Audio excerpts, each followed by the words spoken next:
We have to learn to be more intelligent and work together on what's important instead of farmers being mechanized and on all these houses and warehouses. They take all the cattle and take them to the slaughterhouse and all that. Instead of doing like that, you need to localize things and then share locally. And then if anything happens, it only happens locally. Like if we had Malcolm beef recall or something like that, and then you can isolate it and deal with it quickly and understand what happened. And if you're eating your own food, you're going to be more cautious about making sure that it's healthy and stuff. And you don't end up like having the bad things in the peanut butter factory in China and killing the people that were responsible. It's like, what? Sure, it's bad enough. I'm sure they feel bad enough. You know, if they don't, I don't know. I would think they would. Um, like my brother and my uncle Jerry told me in Japan that if they lose honor or or let down the company or whatever, they'll go step in front of the bullet train. They'll commit suicide in Japan. That their honor and causing things that could cause other people to die or get sick or whatever, cause them to kill themselves. It's like, is that going to uh, help us learn from our mistakes? Is that going to help make us better people? Is that going to help us do things right? Reason why those things are happening is because you're doing them wrong. Okay. So you're involved in competitive, irrational, aggressive, violent. I feel successful because I'm a philanthropist and other people clean my toilet and bake my, make my meals and all that stuff, right? And so, you just get up and if you can do for yourself, do for yourself. If other people can't, get up and do it for them. But don't involve philanthropy. It's for the wrong reasons. When you're doing things for the devil's money, um, you trap yourself in the devil's hell. When you're doing things because you're wanting to live like Solomon, then you're sharing, caring, giving, according to need, building to last. And so I was sitting there talking to my sister. I was watching and listening to some of the stuff these people talk about on TV, and they had a thing about the lady who got shot by being where she shouldn't with her vehicle, doing things she shouldn't do, right? And the dad, saying, well, she shouldn't have been doing that, so she got shot because she was doing something she shouldn't have been doing, right? And he's not sitting there going, it's all because you little bastards won't stand up to the Lord's Prayer, you rotten piles of shit. Okay, because he can't, because he's not doing it either, right? And so, and it's horrible to die, and it hurts to die. Life's eternal and grace is infinite. And your wife lingers and has to raise kids with a bunch of murdering bags of shit while her husband is crucified in town fucking square, right? So it's horrible to die. Docs could explain, if docs could speak, they'd explain it to you because they die sooner. They live 15 to 20 years if they're 20, if they're fortunate, right? And so they'd be able to tell you, they don't want to, in nature, it's hunt, kill or hunt or be hunted. And if you've seen the pecking order among the birds, right? And it's really rare when a human being comes up and finds you and puts you in a box and make sure you're okay and get you back outside so you can go back to getting your place in the pecking order. It's a hard thing. It doesn't always happen. A lot of times no one will be home in the house. And then a critter will come along and find it vulnerable and eat it, right? And so, um, uh, such is the way of nature. Mr. Porter's science portable at Mayfield High School. Uh, Bambi's. Nature ain't Bambi, y'all. And in real life, Frindell would eat Thumper, right? And you go, yeah, I get it. Which is why it hurts to die, and why people, you don't want to die. Life being eternal and grace being infinite, life isn't going to get any better until we respect the gift of it, appreciate it, share it, understand it, be intelligent, empathetic, reasonable. Guys tell my sister Linda they don't get it. It's like trying to explain physics to monkeys. Okay, And I understand why with the scientific community, because they're the main cause for most mechanization of mass murder and industrialization, which causes disease and death from mass murder in the medical industry and all that. So they're the main cause of most of our health problems, or most of our health issues, and most of our mass murder. Okay, is the scientific community. Okay. That's why they're so, that's why they're so cold. That's why they're so Nurse Ratched. That's why one flew over the cuckoo's nest, right? And so when you're dealing with these kind of people, the most people will go to magical thinking because they realize if they go kill all the people in the scientific community, it's not going to do any good, and it's just going to get their family mass murdered by the scientific community, who comes up with the SR-71, the U-2, the nuclear weapon, the logistics of linguistics, the Supreme Court, the yada, yada, yada. So that's not going to do any good. So you have to rise above all that insanity and understand life's eternal and grace is infinite. Then you don't have to explain physics to monkeys, right? And so, welcome to Stanford University. I will be your teacher. My name is Ralph Earl Feynman, right? You know what I'm saying? Okay. Everybody get in the van. We're going to Mexico. Right. So, it's some Romulan ale, right? And so when you get people to finally understand, why their brain isn't working properly, why we all need to eat less sugar, why we all need more protein, why we all need the right mattress, why we all need the right supplements, just forgive, dead, trespass, love, one, turn, faithful pigs. Your bacon and eggs will do. Bacon and eggs will do. Sugar, if you can work it off in a healthy manner and there's not a lot of chemical toxins and poisons from industrialization in your environment to have the sugar tell you need to die, then the sugar is not going to give you the same problems it gives you today in our industrialized society. And it would have done that in ancient Rome or ancient England, chimney sweeps and so forth and so on and so forth, and putting people out in the cold, and then people doing, things that cause toxic stress just to survive and stay alive or stay warm and stuff like that. So, coal and all that crap. So, and oil lamps and, the Rockefeller Foundation and putting the gasoline in the water because, and so, this has been a problem for a long ass motherfucking time. So, Jesus, he knew it was up. That's a smart man. He's a smart man, right? So, and when you're faithful and you're truthful and you're faithful and you're a reliable source of reliable, faithful communication, you're the Ark of the Covenant. You're a lot better than a damn Steven Spielberg movie or whatever comes out of George Lucas's or Rian Johnson's imagination. Using my imagination. Hey, Willy Wonka. What? What's with the elevator shooting out the roof? You're going to kill that kid. That's just dangerous. I'd be like, what were you trying to do? Kill my kid? I'm going to beat your ass, motherfucker. I'll see if you... I tell you, Wonka, you motherfucker, you keep my kid out of your crazy fucking experiments. You're going to get him killed, and I'm going to kick your ass, motherfucker. I'm going to kick your mother stuffing, not Lord's Prayer living motherfucking ass. I tell you. Son of a bitch, yeah. I'm the voice of God from Evan Almighty and all fucking Bruce Almighty. Gosh damn it, I'll kick your ever-loving mother-stuffing motherfucking ass. Jump off Eastside High School, you fucking ghost. I'll kick your ass. You know what I mean? There. Try that next time you make a movie, Mr. Leonardo DiCaprio. Okay, try that one. That's a lot better. It's entertaining, kind of funny, makes more sense. Okay. Doesn't have people running around going, okay, we got to shoot these people to get this. What the fuck? Just stand up for a Lord's Prayer. Why, Cliff, don't get a hoot if you're dead. I'm not going to sick on your girlfriend's hooters. Why? Because she's probably as dumb as you are. And I don't want to try to explain physics to monkeys. I'm tired. I'm tired, more tired than Madeline Kahn on Blazing Saddles. Yahweh, to me, it was a real eye-opener. Because I have such a good immune system and can endure lots of abuse, and I don't self-medicate and I don't self-inflict abuse on myself. I survive as well as I can, and I recover quickly because I'm a good person for a long time. Eternally, I'll be loving you eternally. So when I ended up, after challenging the military, in the hospital with drug and alcohol poisoning, I knew, okay. These people are like Comicus with Maximus on the Gladiator did. He got to cheats to win, and I'm not trying to win. I'm just trying to get them to pull their head out of their ass. Okay. I can get myself back in shape and work at it reasonably in 8 months. Okay, and in one day you can pull your head out of your ass and you won't.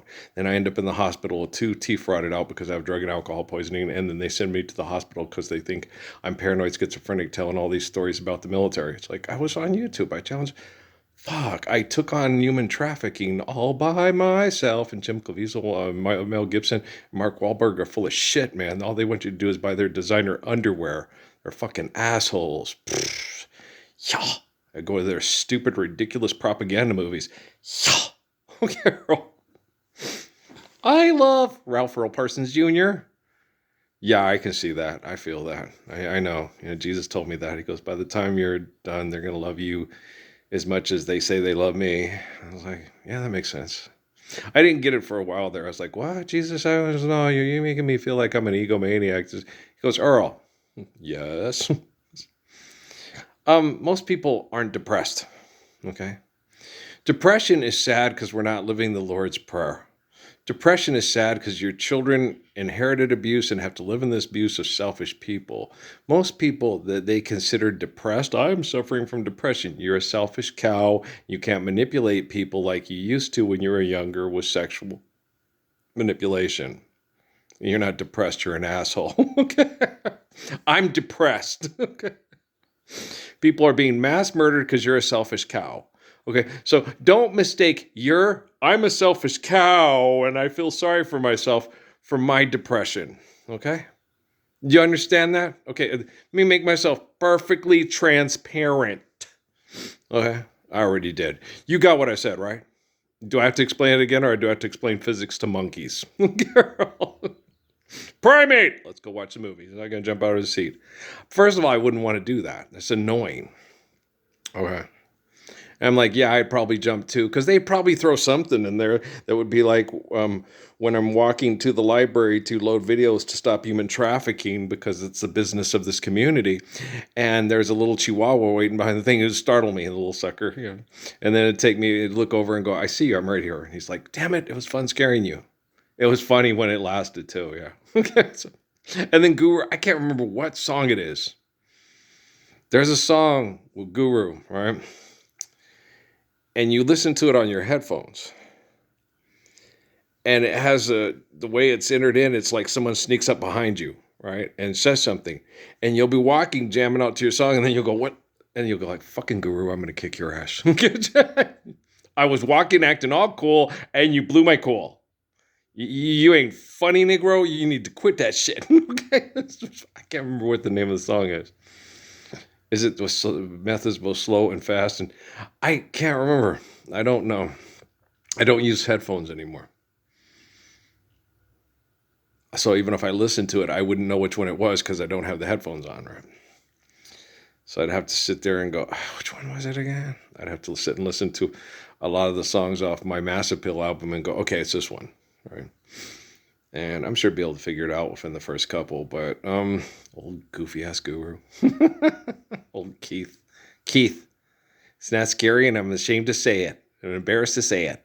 Change it to something scary like Boris or something. Like Karloff. Boris Karloff? Boris Karloff really isn't that scary. No. Scary is going to sleep. Okay? And your 3-year-old gets up with a kitchen knife and is standing over your bed with it. That would be scary. Boris Karloff? No, he's just pretending to be something that doesn't exist. Okay. That's not scary. Scary is like, what are you doing? It's like, okay, I know your mother, right? And so, no, my first wife told me she used to do that. She used to grab one of the kitchen knives and contemplate killing me when we were during Desert Storm because she was upset because we were having to live in Bonnie Doon and we were put in economic ghetto-like conditions and stuff. And I told her before she moved out, it may be too hard for you to handle, so you may not want to come out. She said, I can handle it as long as I'm with you. What happened? She went through post-PTSD, so she couldn't. She wanted to, but she couldn't. And she just wanted to one-up Yolanda, show her that she could do it, And she couldn't. And everybody, well, Law wouldn't have gone through that. No, Law could drive. Law was a medical transcriptionist in Cumberland County. Medical transcriptionists are one of the highest paid people because it's a military retirement community. A lot of people stay in. Okay, Law would have made more money than me. Lots of them probably would have made as much money as officers, but I would have got shipped out. Okay. They would have put me in MAPS. I would have had a stable wife and stable thing. Everything would have been the ideal military couple. Then when I come home, I would have come, oh, snap. I saw a guy kissing my girl right on the mouth, and yet my heart went down south. Yeah, she would have been, the Puerto Rican lady that slept with Tico, that mom, do the pity, pity, patter, little bitty feet with the picture of the Marine in the bedroom. That's what would have happened to me. Because the military is a promiscuous lifestyle, and the women, if you can do it, I can do it too. And once it gets into your blood, you become like the sheriff of Luna County. You just can't let it get into your blood. Practicing being married is difficult, especially when we're not living the Lord's Prayer. Even when we're living the Lord's Prayer, it's still going to be difficult. Other people, it's like me and Bob used to say, when you get a girlfriend, it's like they automatically wipe the shit off your face. And I was like, no, it's because you feel like the Johnny Mathis song, When I Am With You.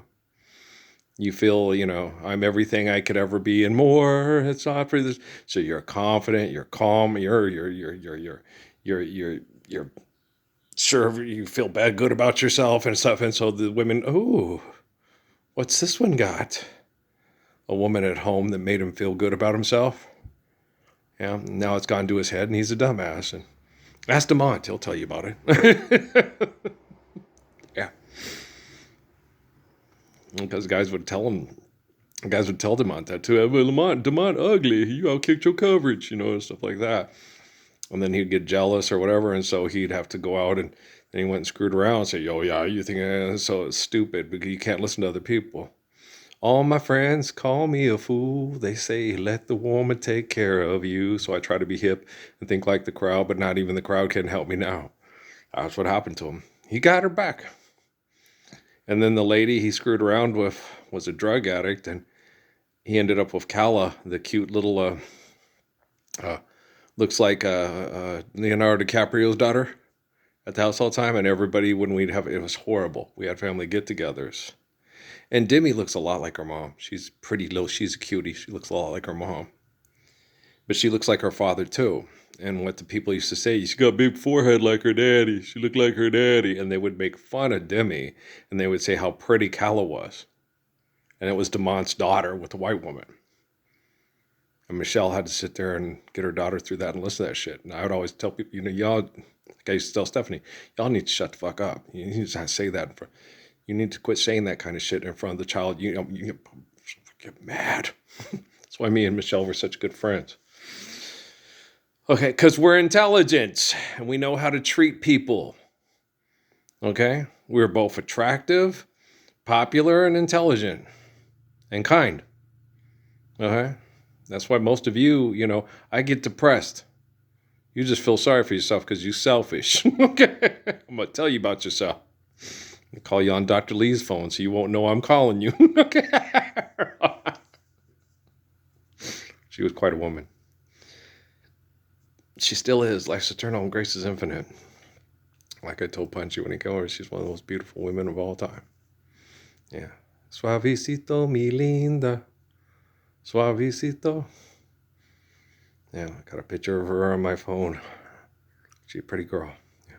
And I got the pictures of Demi with her granddaughter, and every time I see him, I cry. She looks like her mama. She looks like her grandma. Oh, you're so cute. You're so pretty.